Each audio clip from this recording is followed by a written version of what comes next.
Welcome to the Cutting Edge podcast. I'm your host, C.S. Joseph, March 2021 episode. And the subject of tonight's episode is how to deal with the pragmatic and the affiliative within the context of a work environment or a professional environment. So we're gonna be looking at some temperaments here and going to explore some temperaments. This is a concept that we've explored in the past with cutting edge episodes, etc. But we're going to be tailoring it specifically to professional work environments. Cutting edge, March. So we have SJs, also known as guardians. Okay, wow. And then we have SPs for the artisans. Okay. Then we have NTs, and then we have the intellectuals. Remember, intellectuals are not the same as academics. They are not the same. Academics do not have ingenuity, so they're not intellectuals. Okay, so keep that in mind. For people like, "Ooh, I own that label." No, you don't. No, you don't actually own that label. All right, so SJs, guardians, artisans, intellectuals, and idealists. These are the four temperaments. So let's talk about like what ends up happening naturally as a result of these people gaining authority. So let's look at the authority here. So what happens when SJs have authority? Well, they end up having oligarchy. What happens when SPs have authority? They have anarchy, okay? Which is basically gangs. Oligarchy is the old boys club. If you're not in the club, you're shit, basically. NTs, if they have authority, it always ends up devolving into dictatorship.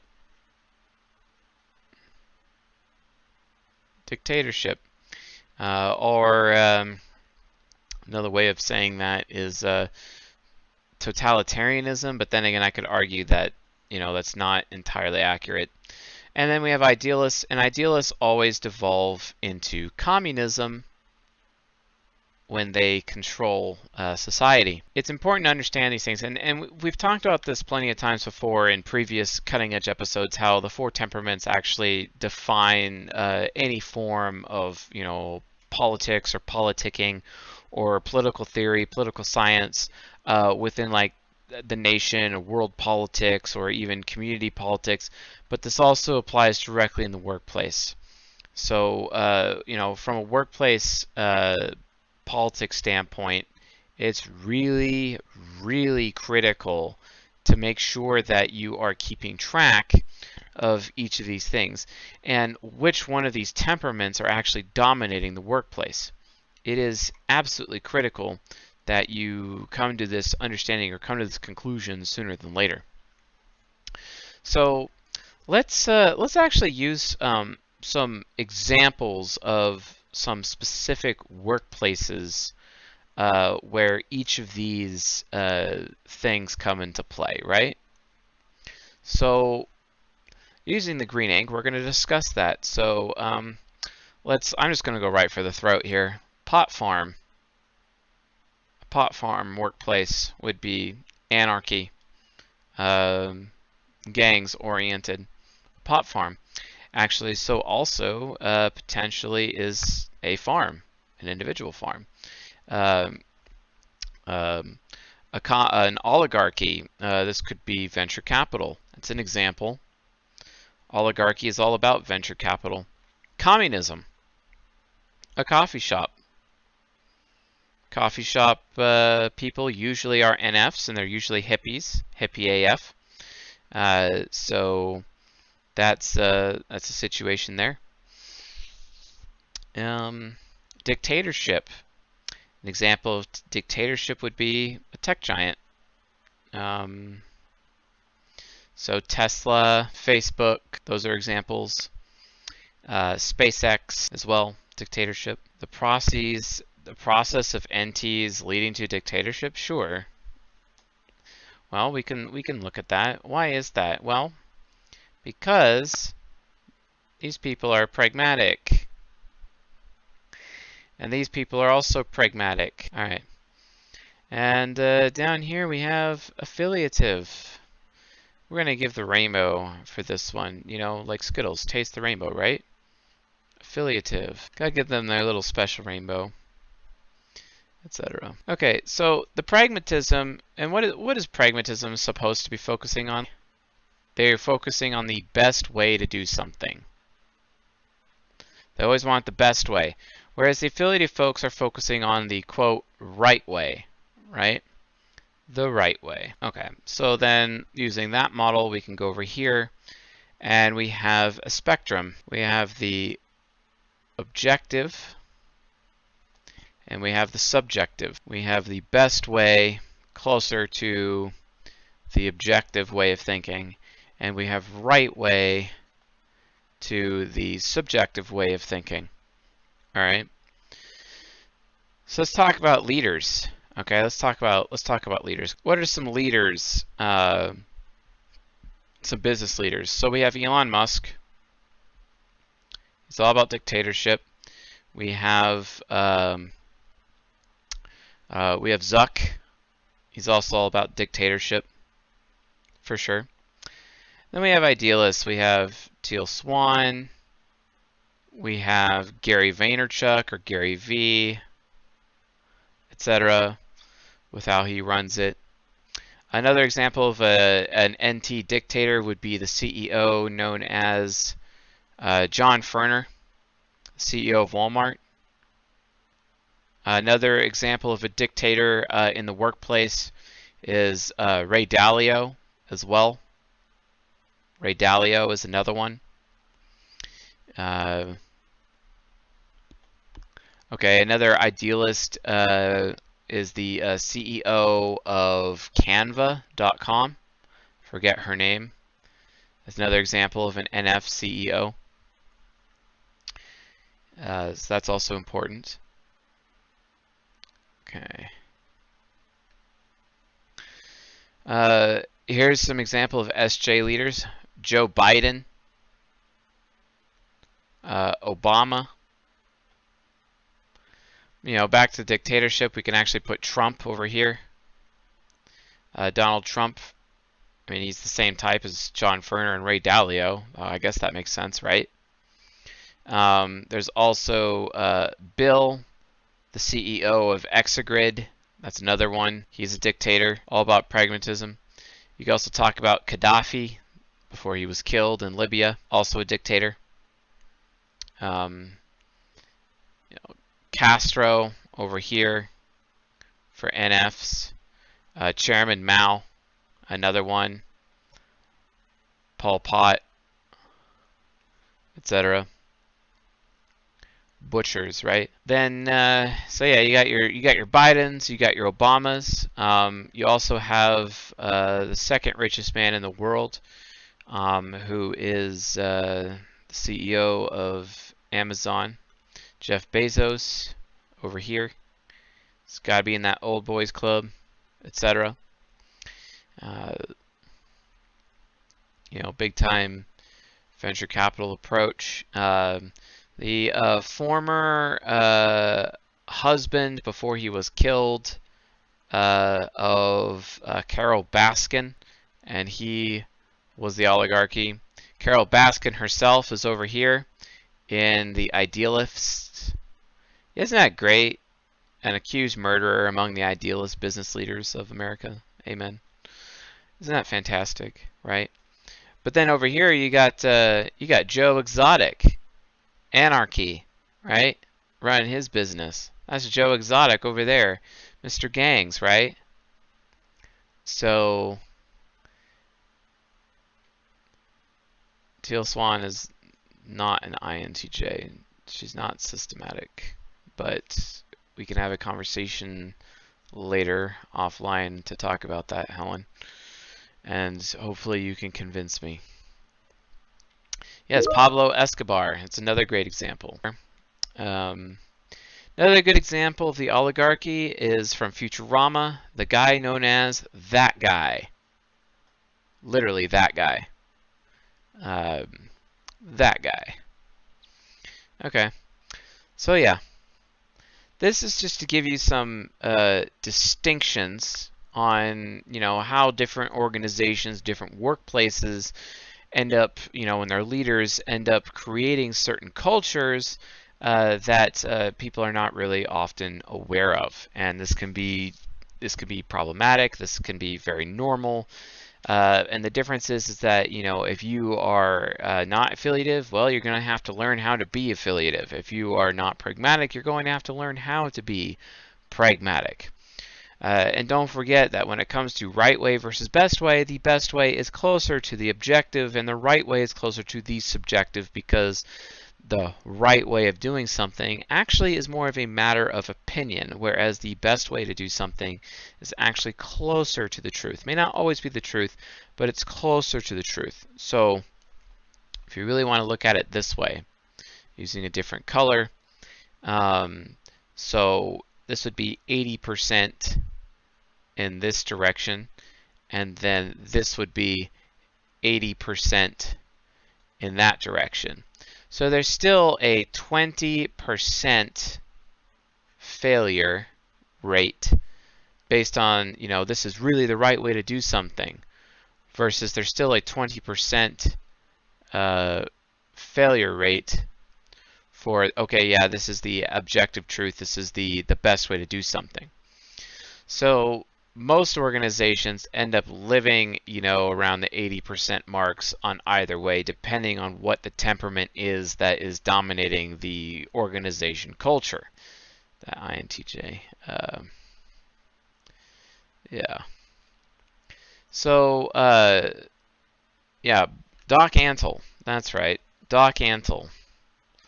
So, Doc Antle. Yeah, he's got his little pragmatic best way of doing something.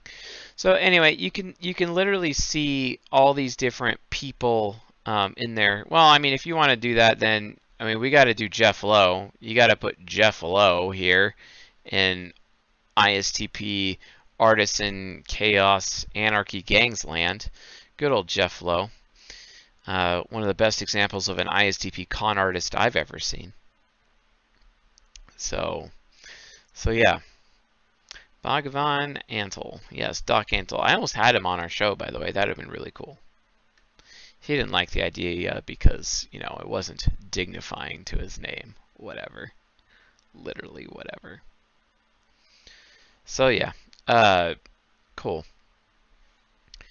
So each of the individual temperaments creates an authority of some kind when it comes to running government, schools, organizations, communities, businesses. It doesn't matter. It's all the same. This is why out of all these four different approaches, none of these is actually accurate. The United States of America is an oligarchy. The country known as Mexico is basically an anarchy approach, right? The NF approach of communism is throughout the world, even though it's not really truly communistic anymore, because the Chinese aren't truly communistic anymore. They're getting closer and closer to dictatorship after every year. But theocracy also kind of counts a little bit towards the NF idealist, and that is consistent throughout the Middle East. The Middle East is rife with theocracy, which can be an issue, and that falls under the NF idealist point of view. And then with dictatorships, there's not as many dictatorships throughout the world, although most people would assume that North Korea and Venezuela actually, count towards a dictatorship, but there aren't very many dictatorships left, etc. So These are, in general how the entire world is in terms of groups of people and how they like live their lives, from a political standpoint. And these are the four political standards from which they are taking their ideals and their principles and their ideas when it comes to coming up with like, their way of doing things. Now, what makes the U.S. Constitution, in my opinion, a more superior approach than most people is because it actually balances out some of these things. The framers of the Constitution definitely read the book Plato's Republic, and they understood some of the ideas that and the questions that Plato was asking. What is government, etc. Asking all of these things, like, okay, what is this? What is that? What? And asking all these questions. And because they were not able to come to answers with all those questions, they created, a separation of power system, etc. That's not to say that the Constitution is not a corrupt document. It is a corrupt document because the 17th Amendment exists, and I think the 17th Amendment needs to die in a fire and be removed from the Constitution forever. Personally, the idea that senators should be decided by popular vote is literally the worst decision ever made when it comes to constitutional freedom, and is consistently violating the rights of every human being as well as states' rights on a consistent basis within the country, the United States of America. Oh, and Plato was T.I. Child. He was an INFJ. His teacher, Socrates, was an ENTP. Aristotle, who learned from Plato, was an ENTJ. So just keep that in perspective a little bit. So when you're making these arguments, it's really important to understand what exactly you're talking about, because if you even read Plato's Republic, you can tell that while he is actually aware of guardians, artisans, intellectuals, and idealists, because, folks, this is based on Plato. This is absolutely based on Plato. This is like, a lot of people, give David Keirsey, credit for this. No, he took it right out of Plato's Republic. The four temperaments are very Platonic. They come from Plato and Socrates and Pythagoras. They come from the Greeks. They do not come from Dr. David Keirsey. They do not, okay? So understand that. But the reason why the Greeks came up and when we're making these arguments and having these discussions about government, basically, and it's not just government, in terms of a nation or a country or a community, it's about government as well within the context of an organization and a business, etc. But when discussing government, they're effectively making the argument that republic is the only way to actually come up with this and have these, elected representatives making decisions and having things not chosen by popular vote. The reason why is because if everything is chosen by popular vote, that means by definition it is communist. Okay, communist, right? Popular vote. Popular vote. That is there. However, in terms of republic actually ends up landing on the opposite side towards oligarchy. So you got to be really, really careful with republic. Then again, anarchy, it's literally chosen by the warlords or the cartel leaders, basically. Warlords decide anarchy. They make the decisions, right? And dictatorships really is just the one person who is making the decisions at the time, the one. Honestly, there is actually merit to every single one of these systems. I have to be honest, there is merit. There is absolutely merit. I think over the course of human history, it's mostly been warlord-based, artisan-based anarchy, gangs and tribes. This is very tribal, right? So tribal rule comes from the SP way of doing things. And that's how the tribal was the basic foundational form of government throughout history. And then it would also be dictatorship. So it would just go back and forth between tribal versus dictatorship throughout history over time. So that's one thing. Communism and oligarchy, or the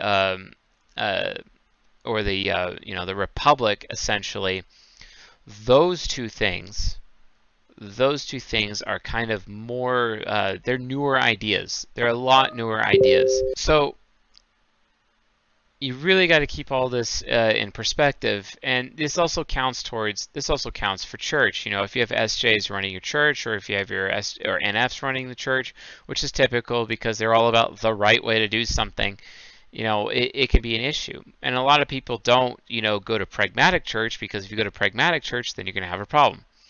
You know, for example, someone who tried to run a pragmatic church was Pastor Mark Driscoll of Mars Hill in Seattle, and then he was actually publicly ousted. It even made national news because he was actually running a mega church at the time, and it literally turned into a total shit show for him. And a lot of people ended up leaving. It was a huge drama bomb. He has now since picked up in Arizona, and he's been running his church out of Scottsdale or Phoenix ever since. I do not agree with how he's been marketing himself recently. He should probably figure that out and realize that he's actually insanely annoying in that direction, and probably should not be talking to people in that regard. But that's just my opinion. So whenever you take on a job, you have to be very aware of this matrix. You have to be aware of these different things happening, because if you're not, then you're going to find yourself breaking many laws of power. The first law of power, never outshine the master. It's extremely easy to outshine the master when you are a pragmatic person who's so focused on doing the best way to do something and finding the best way to do something, when everyone is expected to behave in the right way. And you, as a pragmatic person, who are not behaving in the right way, and then you actually end up having more success than your affiliative master, and then you are at risk of violating the first law of power, according to Robert Greene in his book, The 48 Laws of Power, which is never outshine the master. It is extremely easy. Conversely, it could have the same effect. If you're an affiliative person in a pragmatic environment, you could end up getting a lot of kudos and a lot of credit and a lot of recognition for doing something the right way in a pragmatic environment, and then you too could also be outshining the master, which would effectively assign your death warrant and you are fired. So if you're not aware of these concepts, the consequences will be that you'll lose your job, lose your livelihood, be publicly shamed or ridiculed, passed up for promotion, which is consistently having people next to you or above you take credit for your work, which happens all the time, and it is extremely annoying. This is extremely common. This is normal. This is very, very normal. And if you're not aware of these risks, again, you're gonna have a horrible life. Especially if you're going to be working for the man because you decided to participate in the world system and devote your life to gaining the almighty dollar for some reason. Instead of course, going to Boy Scouts as a kid and learning potential survival skills, and upgrading from Boy Scouts to hiring some random Navy SEAL to teach you how to survive out in the wild so that you can and be happy out there, instead of devoting your entire life after the chase of, for the almighty dollar. The almighty dollar is literally nothing more than paper, and is nothing more than an illusion. Okay? Well, if you want to participate in the world system, then you're going to have to memorize these concepts. You have to understand how temperament absolutely dominates any and every single community. Let me give you some examples. Okay, so here's another example of let's use an artisan example. So let's scroll down here. Okay, so let's look at a business. Okay, let's look at a bar slash restaurant. Okay, a bar or restaurant, and they almost always are artisan based. Okay, this place has chaos. This place has anarchy. And who is the absolute authority in this? The warlord is the bartender. The bartender rules with an iron fist. Why is that? Because when you start working at a bar, you work your way up. You start as a bar buck or a bar back, and it's like busting tables and whatnot. You start to understand how, and then eventually things get overwhelmed. You're asked to help make drinks. You start mixing drinks, etc. And then over time, you become a bartender. Okay, cool. That's generally how it is. There is no such thing as bartending school. That's BS. It's not even real. There's no affiliative way for bartending. If anyone ever tells you there's bartending school, you have to understand that it is absolute BS. And if you ever try to apply to be a bartender, you will find out real quick that they will just automatically reject you if they know that you've gone to bartending school, because to them it's a complete and utter joke. Because it is a pragmatic environment. It is not an affiliative environment. There is no right way to be a bartender per se. And it's such a fast-paced environment that the warlord or the bartender, the leader of the tribe, the chief, is the one who dictates literally the comings and goings of everyone working at the restaurant. The reason why is because as soon as customers are sat down, and why is it that sometimes, they don't use up all their tables? It's because they could be understaffed, or they may not have enough bartenders to create the drinks. Because the first thing that is asked of customers when they sit down at a restaurant is what do you want to drink? Because the first thing that they do is they get drinks on the table as quickly as possible to make those customers happy while food is cooking. You see what I'm saying? It's really, really important. The bar itself is the first line of defense. The first line of defense when it comes to handling customers. Okay, this is why the bartender has absolute total tribal authority over the tribe of the entire restaurant. The cooks are not more important than the bartender. The servers are not more important than the bartender. The hosts and the hostesses are not more important than the bartender. The dishwasher is not more important. The bar buck, the bar back is not more important. The owner of the business is not more important. The most important person is the bartender and running their tribe, okay? Because it is a very chaotic and anarchical environment. Literally, nobody is there other than them, because without them towing the line, nothing's happening. And everything is dictated from the bar. How many tables can we actually seat? How many drinks can be made at a moment, right? Because drinks are the first line of defense. Drinks basically is here, I'm going to keep our customers busy until the food goes out. Okay, yeah, and it's not the DJ either. Probably the DJ is like the least important person in the entire room. No one cares. Literally no one cares. The bartender is the ruler. And again, the bartender is even more important than the owner, because the owner is not in the middle of the action. The owner is not filling out orders. The owner is not making everything happen. The bartender is. This is why the bartender is the most important person. That's why if you're going to ever own a restaurant one day, if you don't know how to bartend, or if you don't have a good bartender, you may as well just give up. They're in a restaurant situation. I don't care if a bartender doesn't even have the title of manager. They are a manager. In fact, they are the manager. I don't care how your restaurant is set up. That's just reality. It is reality. It is how it works. And I'm sure the majority of the people watching this stream right now have worked in a restaurant at some point in time.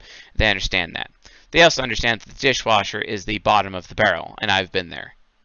The dishwasher is like subhuman in a restaurant. That's just how it is. Okay? So, and why? Why is it this way? Because the bartender has to be focused on what is the best way to have people seated. What is the best amount of drinks that I can produce within a short amount of time? What is the best system that I have to follow to make sure that that all of my glasses and dishes are being washed as quickly as possible to get them in use again? What is the best way to make these drinks? How to best use my bar back to be able to support me? How best to Sometimes the bartender actually has to change the order that orders are received. Usually people think that orders are first in, first out, right? And first come, first serve when it comes to the order that cooks are making. Nope, that's actually not true. It's actually a mixture of last in, first out, and first in, first out, because the bartender at times can say like, oh no, actually move this order down or move this order up. depending on the situation, depending on the ambiance, depending on the super high extroverted sensing reactive environment. And that's the key, folks. It is about extroverted sensing. Extroverted sensing is what dominates this temperament, which requires the pragmatism. It is extroverted sensing. Well, what dominates this one over here? Well, it is introverted sensing. It is the affiliative, okay? It is the affiliative, the introverted sensing, all right? That's where that comes from. And because you have extroverted sensing here, you know you automatically have introverted intuition. It is willpower. And you know you automatically have extroverted intuition here. Introverted sensing. That's how it goes. That's really how it goes. But what is this temperament over here, right? What is this temperament? These temperaments are a little bit different. These temperaments actually tend to go more towards judgment. A lot more towards judgment. And then this one over here goes a lot more towards my feelings, judgment, my feelings. Okay? F-E to T-I. Now, granted, I understand that in here we have NTPs, and I understand that in here we have NFPs. Okay? I get that, guys. I understand. But the reality of the situation is that the NJs are the ones who own the temperament. They own the temperament. Do you know why? Because they are the ones who execute authority. Okay, because we're talking about authority here. They're the ones who execute authority, which is why they rule these temperaments with an iron fist. Okay? They rule them. So let's go back to the oligarchy. Okay, so what's an example of an oligarchy? Well, pretty simple. Pretty effing simple. The Department of Motor Vehicles, right? And it is very structured. It is very systematic, right? It's very systematic, okay? You know, it's about, yeah, we're doing the right thing, getting people licensed to drive because we're all about safety. Safety first, guys. Safety first. Follow the rules, etc. You know, pay this fee. Fill out this paperwork. You see what I'm saying? It's a very oligarchical situation, and they make you wait in line. However, if you happen to know somebody who works at the DMV, they will show you favoritism, and they will let you skip the line. Have you ever noticed how, you know, favoritism is an issue in the oligarchy? I mean, you know, Joe Biden, he's got his, you know, Chinese friends, they get special treatment. He's got his Israeli friends, they get special treatment. Why doesn't anyone just like, why do people accept that it's okay for whoever the president of the United States is or whoever is in Congress or whatever, they are allowed to show special treatment towards their own political party or their own, you know, the people that have funded their campaigns? Why is special treatment legal? You see what I'm saying? Well, it's because it's oligarchy. It's all about special treatment.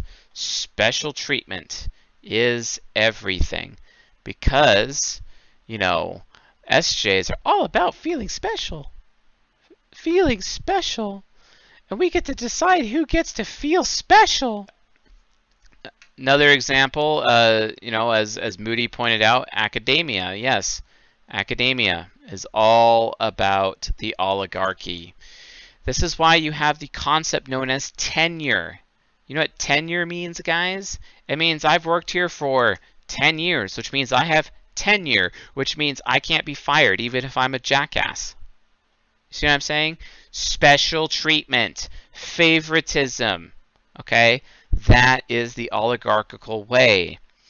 And why? Why does special treatment, why does favoritism matter? Because it's introverted sensing showing loyalty to what? What are they showing loyalty to? Time served. Time served. Time served is loyalty. We are loyal to those who have put in the SI, who have put in the effort. We are loyal to the effort. So we're going to reward effort. We're going to reward time served. This is the way of the oligarchy, folks. But then we go over to the dictatorship. What is over here, huh? What is it, guys? How do we do this? This is where we get capitalism. Ooh. Yeah, we get capitalism over here, right? This is where it comes to be about maximizing money, shareholder worth, right? Shareholder value, right? Company valuation. Data over people. Yeah, people equals numbers. Treating people like numbers. People equals cattle. Treating people like cattle, right? Yeah, I really feel like cattle, you know, when I'm in Walmart, right? And we're all herded like cattle in there. You see what I'm saying? This is the way of the dictatorship. It's all about maximizing shareholder growth, shareholder value. Oh yeah. Yeah, sales numbers. If you don't meet your sales numbers, you're fired. Sales numbers. You're fired if you don't make your numbers. Oh, yeah. Sales numbers, that's a problem. So, yeah, I mean, like, sales numbers. Wow. It's all about numbers with these people. Dang. Or contracts. That's another one. Contracts. Also, with this also has like a bunch of legality to it, but so also does, you know, for example, the oligarchy. It's all about legality and rules as well. This one's also about financial projections. Projections mean everything. Gotta love projections. We gotta forecast in the future to see how much money we're gonna make, so we make decisions now, etc. Such an ENTJ way to run a business. Gross. Gross. Okay? So, that's how that works. You gotta be aware of what these people are prioritizing when you're working for them. Okay? That's what they're prioritizing. Okay? Alright. And the communist way, right? All about, you know, benefits and shared hours, right? Time off. You know, it's all about sandbagging and doing as little work as possible. Little work as possible. They don't actually get that much accomplished. Not much accomplished. It's all about, yeah, so this is very achievement-oriented. You could say that capitalism is also more like a meritocracy. Sure it is, provided your merit is all about money. You could say oligarchy is a meritocracy, where it's all about effort. This is why oligarchy has a such thing known as participation trophies, because they're rewarding time served. You see what I'm saying? That's oligarchy. Alright? That's oligarchy. Ain't gonna work. And then, but then you got them sandbaggers. You got those loafers. They don't really accomplish that much. There's no competition. Competition is dead. No competition. It's all government controlled, right? You know, redistribution. Yeah. I'm going to rob Peter to pay Paul. That's awesome. You know, I know that you deserve to get a promotion, but I'm going to give it to that guy because he's worse off than you, right? Another form of favoritism, right? Favoritism towards losers, losers. So that the communist way becomes the race to the bottom. Because if I look like I'm suffering more than everybody else, I get more benefits. More suffering, more benefits. Yes. That's the way to do it. Okay? So everywhere in life, so yeah, more suffering, more benefits. You are your brother's keeper. So that's where it is. Race to the bottom. So what exactly is the problem? The Greeks, they had a republic, Candace. So what exactly is the problem? I'll tell you what the problem is.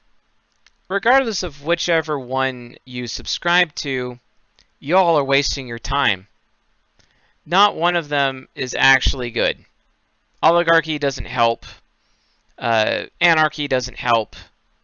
Dictatorship doesn't help. Communism doesn't help. And throughout history and in our world today, you all will find that everyone subscribes to like one or the other. The ideal is to actually, the true ideal is to actually have a mixture of others. And this is kind of what they're attempting to do in the book Divergent, basically. So what do? You join an organization and you have to deal with temperaments. You know, like for example, I was part of an organization. It was a hospital, right? And it's very oligarchical. Everything's all about oligarchy because they want to make themselves look like they have a really, that they're going to follow the rules. It was a mixture of oligarchy and communism, actually. But I still actually have to say that there isn't that much of an old boys club within the hospital as much as there is communism, so I'm going to revise that. It's very communist. Because as a customer, you walk into there and you don't have to pay for anything as a patient if you just say that you're out of work and you don't actually have a job or whatever. You can just do that and then you don't have to actually pay anything. And a lot of hospitals out there can't even afford to pay for a collections agency, so they just end up writing it off anyway, right? And a lot of people don't know this. The other thing is that the hospital leadership goes out of their way to make themselves look as poor as possible at the end of every fiscal year so that they can get more money from the state as well as the federal government. They want federal money. And they are already trained to make themselves look as poor, to make sure that their suffering is great at the end of the year so that they can qualify for more state funds and more money from the government, basically, the federal government, which is absolutely asinine. Okay, so a hospital is a very communist environment. And any time that I would suggest, because I'm pragmatic and, I'm focused on the best way of doing things, yay! Anytime I would ever suggest to do any kind of innovation with hospital systems to make it better or easier on patients, or better and easier on doctors, etc., or better and easier on the hospital staff, I was immediately told to shut up. Because that would cause people to think that we look good and then we wouldn't need as much funding anymore. So instead, that got an issue, right? But I'm just using this as an example. And in my time working for a hospital, they have to make themselves look like they're suffering. Oh, we're a poor little hospital that needs more money because we're communist. Great. Expecting everyone else to feed their belly, expecting everyone else to be able to, fulfill their budget for the year, instead of actually innovating themselves and actually making themselves a potentially profitable institution. But if we're profitable, we don't select all that money, and then we don't get selected for having that money, and that makes it even worse, right? So that is a serious issue. Yeah, my boss was a pragmatic ISTP who was ESTJ focused, and he followed orders, right? He didn't like it. He'd always talk about what he didn't like, but at the same time, it was still his job, and he didn't know any different, so he followed orders. And the NFs, his boss was an INFJ. He ended up becoming the CEO of the entire organization, and he was dictated to by that person consistently. And that's a problem. No, I am 100% accurate when I'm talking about hospital NF communistic culture trying to make themselves look like they're suffering more, look like it. They may not actually be, but look like that so they can secure more state and government funding. And I was using COVID-19 as an example. Whether or not it's true or not, I'll let you folks figure that out. Based on the research that I did at the beginning of 2020, it definitely seemed like that's what was happening. And it certainly fits hospital culture. You know, that's just an example of how bad it can be. Like, literally, you don't, like, so you have to understand that. So if you're a pragmatic person and a systematic pragmatic person, oh man, and you're an NTP, you're really going to end up causing some trouble there. And I almost got fired trying to innovate. I literally almost got fired trying to innovate. Even though I saved that hospital from closing its doors on 2 separate occasions, maybe 3. I know for 2 for a fact. And that could be a problem, right? That could be a serious issue. The other thing is that, you know, working for like a dictatorship, this is why you have all those NFs out there, all those hippies complaining about the big banks and the big corporations out there, you know, because they're evil, blah, blah, blah. And I'm like, guys, they're just trying to maximize their bottom line because they're capitalist, right? That's their dictatorship point of view. They are antique-based companies, and they are there to maximize shareholder growth. That's why those companies exist. You see what I'm saying? Like, but that's evil. Okay, yeah, but I could also make the, you know, argument that artificially making yourself look like you're suffering so you can get more government handouts is evil too. I mean, and that's kind of my point. You know, oligarchy, you know, if you're not in the Fight Club, first rule of Fight Club is don't talk about Fight Club, but if you're not in Fight Club, if you're not a bonesman, if you're not in Skull and Bones, you know, if you're not in all these secret societies, if you're not in the old boys club, you know, if you're not in the club, screw you. Literally screw you. We're gonna have our little insider trading over here where you don't get to have anything. You know, we get to go do this thing over here without you because you're not part of the club. You didn't put your time in. You don't have any time served, so screw you. It's that we're going to go rest on our laurels. Like, these are the people who literally believe that when they're in charge of a business, that they get to do the least amount of work because they put their 20 years in. They get to rest on their laurels. That's what these people do, these oligarchs. It's no different than Joe Biden. It's no different than Barack Obama. But then again, Donald Trump, you know, being an NT, is just treating everyone like cattle, treating everyone like a freaking number then. Okay? So who's right? Is Biden right? Is Trump right? Folks, they're all wrong. That's what I'm trying to say. The entire thing is complete and total bullshit. They're all wrong. You know, and anarchy, people are like, well, anarchy is a problem. Well, anarchy is the closest thing to our biology, actually. The anarchical tribal approach is the closest thing to our biology. And I would imagine if people were more open to that, that would be the way of you know, moving forward, I guess. But the thing is that it too is a problem, because when you have anarchy, people's personal safety is at risk. It's literally a survival of the fittest environment. Do you want a survival of the fittest environment? So, race to the bottom. That's the you know, race to the bottom. That is the NF way. Climb the ladder is the NT way. Survival of the fittest is the SP way. And you know, are you in the club? That is the SJ way. That's literally how these people go about it. And when you're joining an organization or an environment, a church, family, it doesn't matter. Always, one of those temperaments is in control. One of those temperaments is in power. And, you know, I've talked about social engineering groups of people in the past. I've talked about social engineering crowds, social engineering people in bars, social engineering businesses, entire groups of people.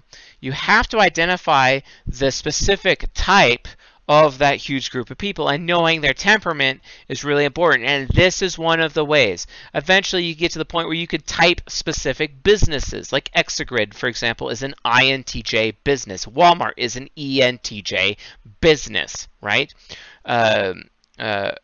Berkshire Hathaway is an ISTJ business. Microsoft is an INTP business. SpaceX is an INTP business. The Boring Company, INTP business. Tesla, INTP business. You know, PayPal, INTP business. It's consistent.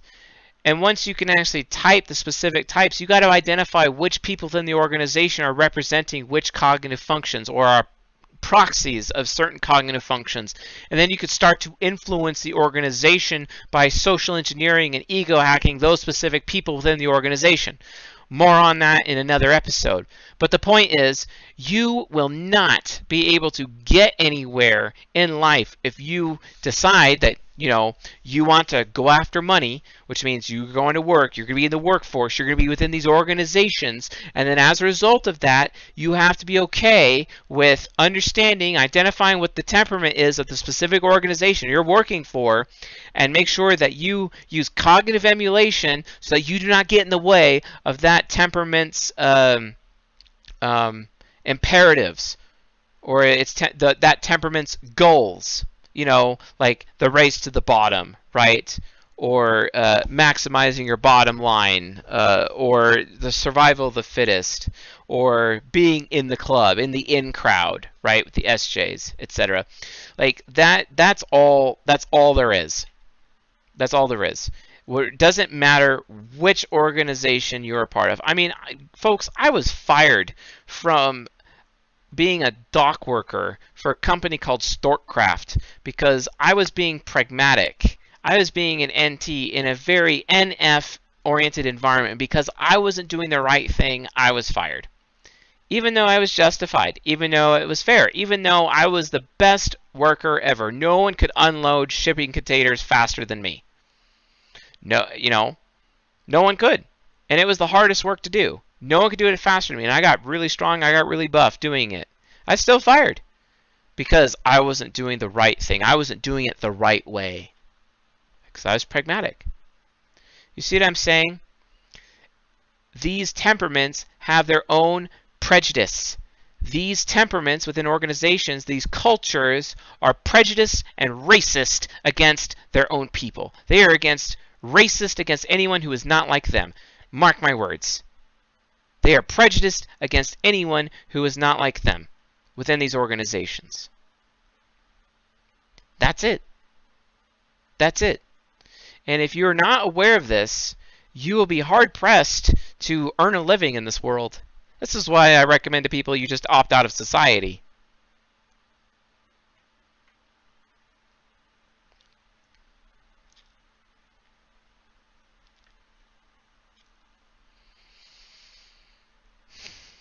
So, what is the common denominator with all of these problems? What is the common denominator? There's two common denominators. The first one is money. Each one of these is seeking money. Money is worthless, technically. It's not real. But they're seeking money. And they have their different ways of doing it. The oligarchy, it's all about time served. You earn money with time served. That's where those pensions come from. That's where those retirements come from. Artisans, the SP way, the anarchical way, survival of the fittest way. It's all about how much strength. The stronger you are, the more money you earn. That's what it's about. It's like being on a construction site. The stronger you are, the more money you earn. Right? Then there's the NT way. The more you can maximize your bottom line, the more you can sell, the better numbers you can produce, the more money you earn. See what I'm saying? And the NF way of doing it, the race to the bottom, whoever can get to the bottom first earns the most money. Okay? Money is the problem. Money is the problem. I don't want to get all Star Trek idealist on you, but Star Trek has a society without money. Yet, they do have money. Yet it's not a priority. You see, there is a way to do this. The utopia is to have all four. Utopia equals all four temperaments represented at the table. Star Trek is presented as utopia. There's a few episodes within Star Trek that shows that they do actually have money. Even in the movie Star Trek Generations, Captain Kirk says to Captain Picard how he had a house, and he's in the Nexus and he's at his house, but then he actually sold the house. And he's like, so there is money, but money's not important to people. Why is that? It's not important because they have all their needs met. They can walk up to a replicator and get a meal. Done. Okay? They can walk into, like, medical science is so advanced, they can walk in and have all their medical needs handled. Done. No issue. There's no limit on population because there's no such thing as scarcity, because they can produce everything they need and everyone's individual needs are met. Because of that, there's no priority for money, because there's no such thing as scarcity. Scarcity is what drives trade. And if there is no scarcity, then these four temperaments don't have to compete and create this axis of evil, because they are evil. All four of them. Definitely. They're all evil. And it's because each person is trying to make their temperament or their one temperament the master temperament. No. They're supposed to be in equilibrium. But the only way to do that is to get rid of the need for money, which means eliminating scarcity. I tell you the truth. The human race, literally, today, right now, March 16th, 2021, literally has the power right now to completely eliminate scarcity off the face of the earth. Right now. It is possible. We would just have to do what it says in Genesis chapter 11, verse 6. Let me read to you Genesis chapter 11, verse 6, right now. It's a very important lesson. And the Lord said, behold, the people is one, and they all have one language. You know, hypertext markup language. And this, creating the Tower of Babel, they began to do. And now nothing will be impossible for them, which they have imagined to do. This is literally God the Creator saying that nothing is impossible for mankind, provided mankind actually is one people and speak one language. Nothing they set out to do is impossible. Folks, we are on the edge of immortality via technology. Okay? We have the ability to completely eliminate scarcity. We have technology right now that could provide us unlimited energy right now. We literally do. So this is potentially our future. We have the ability to go towards this utopia. We just have to actually get together and eliminate scarcity. The reason scarcity is not removed is because people who are sitting on their little hills, sitting in their castles, castle oligarch, castle anarchy, castle dictatorship, castle communism, they don't want to let go of their power because they have power. And if they let go of their power because they would have to let go of their power in order to eliminate scarcity. Because then all individuals and all personal sovereignty across the world would be elevated because scarcity is gone. And we have the capability right now. We can do this. But we choose not to because of people like these chumps, castle oligarchy, castle anarchy, castle dictatorship, castle communism. And they don't want to let go of their power. That's the problem. They are the problem. So, in general, I don't think humanity is bad. I do maintain that a small select few of people are really messing it up for everybody else, though. That's what I think. And it's those people living in those castles. You have to understand that those people have those castles. There's little mini castles, little proxy castles in every organization out there that you join. And they all behave the same way. They all subscribe to one of these temperaments. You have to make sure that if you're going to run a business, if you're going to run a community, if you're going to run a nation, don't do this. Don't do it. But if you don't, well, that's up to you. You have to be one to set the culture for your own family, for your own community, for your own business, for your own county, state, nation. Doesn't matter. It's your responsibility. Do not subscribe to any one of the temperaments. You have to learn to be complete and lacking nothing, and make sure that all temperaments are represented in every one of these areas. It is really important. I had a meeting with somebody earlier today. He's affiliative, and he was giving me all of his ideas of what we should do. And they were pretty affiliative ideas, but they were good. And I'm like, yeah, let's do it. I'm not going to be shoving the pragmatic down his throat all the time, and he's not going to be shoving the affiliative down my throat all the time. But that's the point, folks. That's the point. We got to sit and listen. Just like Jiraiya said to Nagato and to Naruto, I truly believe that the day will come where people can truly understand one another. This is how you do it. It's nice to know your type. It's nice to know your temperament.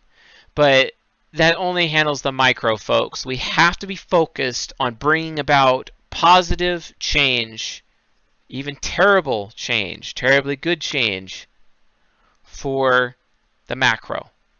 Otherwise, the world will not change for the better. And we will be continuing this bullshit cycle of which castle is running the show. Because right now in the United States of America, it's castle oligarchy. Mexico, it's castle anarchy. Right? North Korea, castle dictatorship. Castle communism in the Middle East, and potentially East Asia. So, these are the problems we have, folks. Understand them, learn from them, don't become victims to them. Choose to not participate in society because society is loyal to one of these castles. Do not. Refuse to participate in a society until all are represented at the same time. And the only way, folks, to do that is if we unite as a race and get rid of scarcity forever and ever. It is the only way, and it is the only path forward. Thank you for attending my lecture. If you guys have any questions, this now will be the Q&A section of the lecture. Moody asks, is it possible that societal temperaments have a way of slowing down one another so humanity's technology ideas don't progress too fast? Yes, that is true. Could we handle the fast changes of macro collaboration? Yes, we can. And the reason why I know this is due to something called singularity by Ray Kurzweil. It talks about the law of accelerated returns.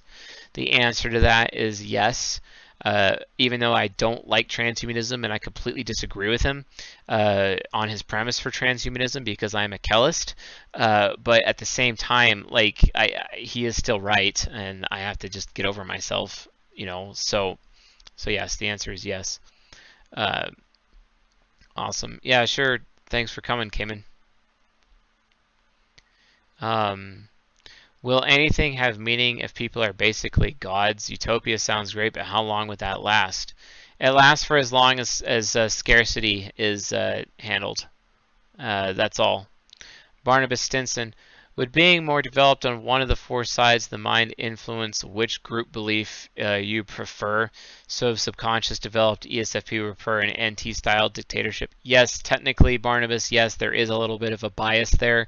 Depending on your cognitive development, it can determine a bias as to which group belief you would end up subscribing to. Yes, that is technically true.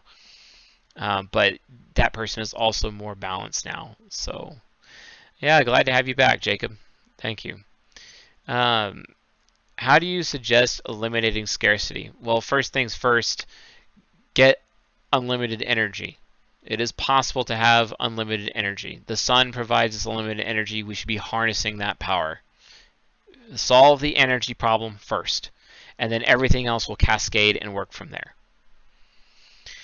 Okay, Marmalaxis, so correct me if I'm wrong, did the affiliative start as we're giving you power so you have to do the right thing, but some people take it as I'm doing the right thing, so give me power? No, Marmalaxis, that's not how it works. The affiliative is more like this approach.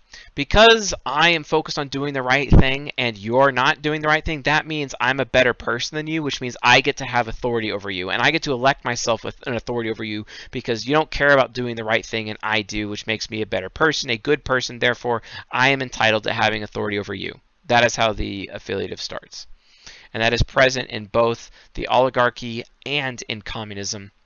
The oligarchy itself is all about rewarding time served because that's their affiliative, while the NF is whose suffering do we have to ease next? It's like this triage nursing thing where it's like whoever's suffering more is the one that gets the money or gets the attention or gets the benefit, basically. Right? That's the communist way. Okay, Robert Potts, is greed or fear the bigger obstacle to eliminating scarcity?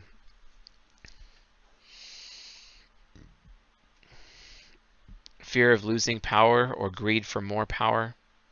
It would have to be both. I can't say one or the other. I really can't say which one is more than the other. It just depends on, you know, the individuals involved, also like their own group belief systems as well. Okay, Cynthia says, what motivates an individual or group in a post-scarcity economy? Novelty. Novelty is what motivates them. Literally novelty, which is not bad.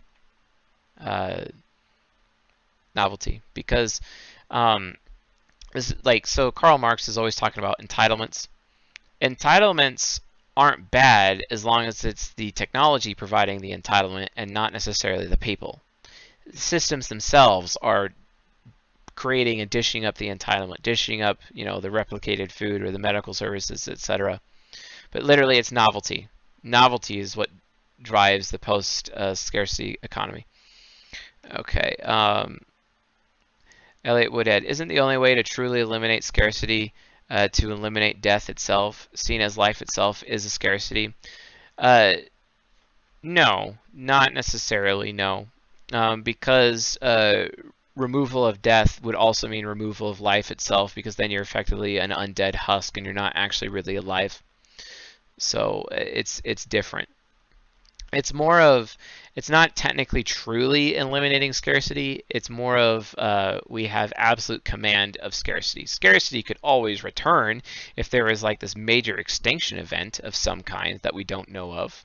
It could always return, but we've evolved technologically to the point where that's not likely, and potentially have the wherewithal to colonize other worlds and to continue preaching our gospel of eliminated scarcity to other people. Okay. Is the NT dictatorship an autocracy? Yes, it is, Robert Brassa. Yes, it is. Would working in different work environments that are different to yours help you develop your unconscious and subconscious faster? Yes, technically it would, Barnabas Stinson. Have a good night, Mr. Moody. Candace, but eliminating death would give life no meaning. Yes, you're technically correct on that. Okay. Okay. That sounds like that is the end of the questions. So thank you all for coming to the March 2021 Cutting Edge episode. I hope you enjoyed this episode. I hope it was meaningful to you and you learned a lot. I started out slow, but I think it's one of more of my powerful lectures because it kind of helps outlines what we as a race should be focusing on now and which problems to solve, and get us closer as a race to ending scarcity than not. Because by eliminating scarcity, we're able to actually bring all four of these temperaments in unison. And as the Creator said in Genesis chapter 11:6, the people will be one, and nothing they set out to do will be impossible for them. So anyway, thank you all for coming. Love you all. We literally couldn't do it without you. So thank you very much. We really appreciate it here. So anyway, folks, all that being said, I should probably see you guys tomorrow night. Have a good night.